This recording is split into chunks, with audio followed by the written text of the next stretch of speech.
Alright, so today we have a 2017 Porsche Macan. What we're going to be doing is just cloning the TCU for this client. I'm going to have to run to the shop to go program it onto the vehicle or install this file later. But I'm going to show you guys the process on setting up your tool in order to do this. Now the tool I'm using for this is the KT202. I already have everything set up here. This is a Gen 2, so even though the part number onto the actual unit, try to give you guys a view of that. Sorry, I'll put a picture up after. Says that it's a Gen 1. If we come here, when we press Get ID, it's going to tell us just to do a little cycle of the ignition. Okay, so turn off the dashboard. So we're going to turn off the dashboard. We're going to press OK. We're going to press OK, and then we're going to turn on the dashboard. And you see that it got other numbers. Now, the other number that we are going to be worried about is this 95B927.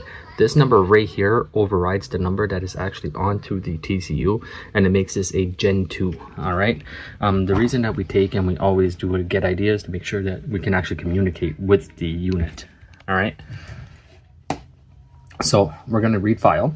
First thing we'll do is just read. I already have this all read. I'm just bringing you guys along. Okay. All the connections are right here.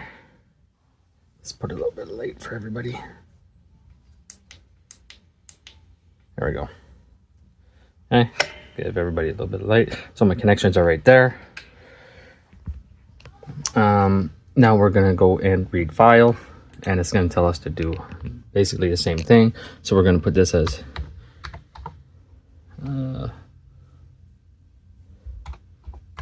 Porsche 2. Okay, we're going to save it. That's going to go through the process. And what ends up happening is your mouse should move all the way up in the corner and will not let it go on. This is an online version, so it's going to connect to the server. Sometimes it times out, so we're just going to go back in real quick.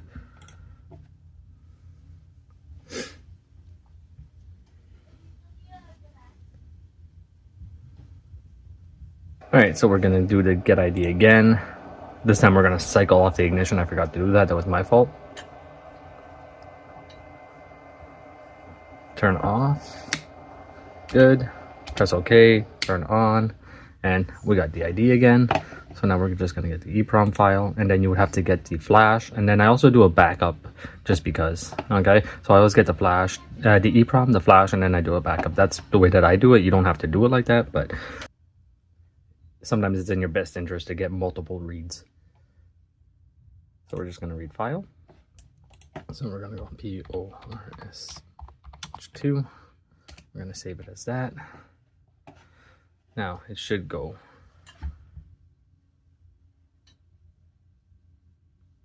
I forgot to cycle the ignition. Maybe it's going to time out. It did not. So we're going to turn off the dash. Okay. Power supply went down to 0. We're going to press OK. We're going to press OK. Then we're going to turn it back on. And it's reading it right now. So this is just for the EEPROM. The flash file does take a little bit longer. I think it's total of like a minute and a half or something. Okay. Reading over, turn off the dashboard. So we're going to turn off the dashboard now. And we're going to press OK. Now that file is saved in the file location that I chose. All right. So next we're going to do a flash. We're going to read the file. Porsche 2. Porsche 2. And we're just going to put the flash. All right, we're going to click on save. Now this is going to go through the same process as before. Connect into the server, turn off the dashboard. We're going to press OK. We're going to press OK. We're going to click on the dashboard, and it should start to read. As you can see, it's starting to go up down here. So that's going to read it to 100%, and then this process will be complete. I did this with PCM flash. With PCM flash and with the KT200. Why? I just want different tools to read differently, just in case that there's something that does go wrong. All right, so that's just the way that I do it. I want to make sure to 100% that this actually works. So that's it on this one. When I get to the vehicle, I will bring you guys back. Hey, I like it. Ooh.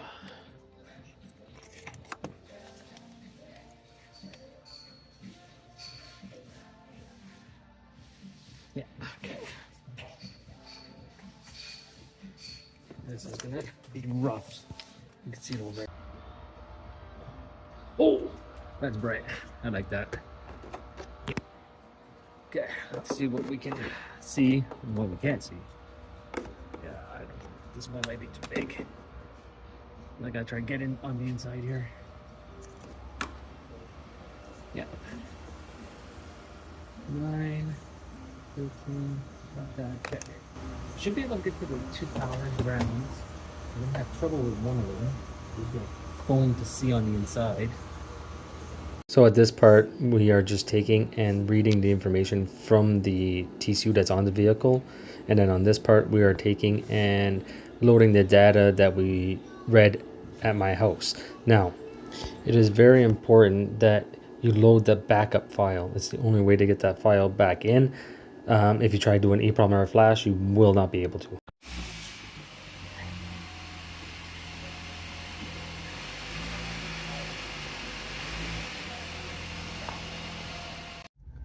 So we're gonna go do this TCM clone of this Porsche Macan, this 2016. Now, on these vehicles, and probably other Porsche vehicles, I don't work on them that often. I did some research on this, and the client was saying that the transmission was replaced, but afterwards the vehicle could not go into drive or reverse, or sorry, it could go into drive and reverse, but nothing was happening at the wheels. So it's like if there was something like disconnected or not engaging. These are dual clutch transmissions, so more than likely the clutches weren't being activated when the vehicle was being shifted.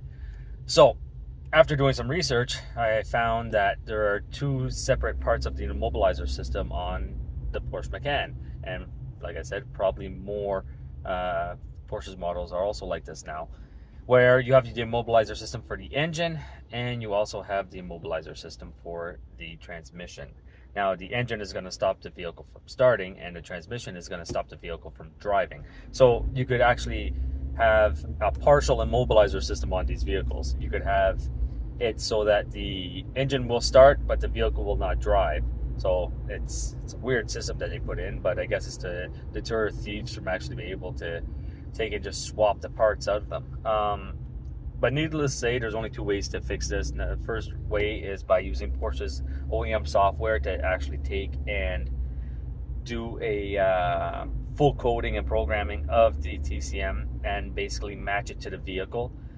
And the other way is to just do a clone of the module. Obviously, cloning the module is a lot simpler, but you also have to remember that if there is bad information into the transmission when it is replaced, that information is going to get transferred over to the new transmission control module, and you could have the same issues going on. So it's always good to make sure that the transmission was actually at fault. But needless to say, as you seen in the video, I cloned, I programmed or reprogrammed it with the cloned information, and the client was able to take and put it into drive and reverse after that. So if you're ever doing one of these vehicles and you're taking and changing out the transmission, just remember you need to take and either clone the original TCU or reprogram and code the new TCU. So that's it. Hope you guys enjoyed it, and I'll see you guys next time.